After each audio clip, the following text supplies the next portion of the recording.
തെയ്യത്തെപ്പോലെ സമാന അനുഷ്ഠാന കലകളായ തിറയിലും തുളുനാട്ടിലെ ഭൂതക്കോലത്തിലും ഗുളികനെ കെട്ടിയാടാറുണ്ട്.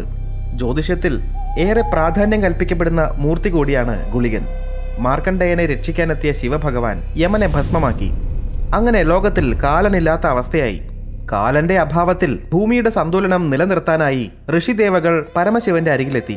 പരമശിവൻ തന്റെ വലത് കാലിന്റെ പെരുവിരൽ നിലത്തമർത്തുകയും വിരൽ പൊട്ടി ഗുളികൻ അവതരിക്കുകയും ചെയ്തു. കാലന്റെ കർത്തവ്യം ഗുളികൻ ഏറ്റെടുത്തു.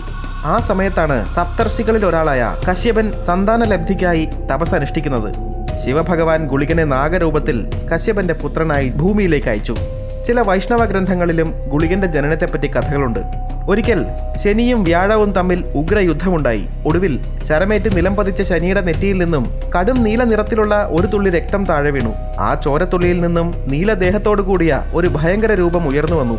സർപ്പാകൃതിയും പേടിപ്പിക്കുന്ന നോട്ടവും ഉഗ്രവീര്യവുമൊത്ത അവനെ ശനിപുത്രനായി ബ്രഹ്മാവ് അവരോധിച്ചു. മരണകാരകനായ ദേവനായതിനാൽ ഇവൻ മൃത്യു എന്ന പേരിലും അറിയപ്പെടുമെന്ന് മഹാവിഷ്ണുവും പറഞ്ഞു.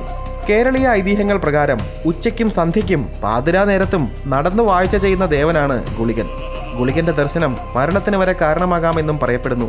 പൊതുവെ 101 ഗുളികന്മാരുണ്ടെന്ന് വിശ്വസിക്കപ്പെടുന്നു. അതിൽ ചിലതാണ് കാലഗുളികൻ, മന്ത്രഗുളികൻ, കരിങ്കുളികൻ, മാരണഗുളികൻ, ചൗക്കാർ ഗുളികൻ, രക്തഗുളികൻ, ജപഗുളികൻ, കാരഗുളികൻ, കുട്ടിഗുളികൻ, മൃത്യുഗുളികൻ, വിഷ്ണുഗുളികൻ, രാഹുഗുളികൻ, അന്തിഗുളികൻ, പാതിരാഗുളികൻ എന്നിവ.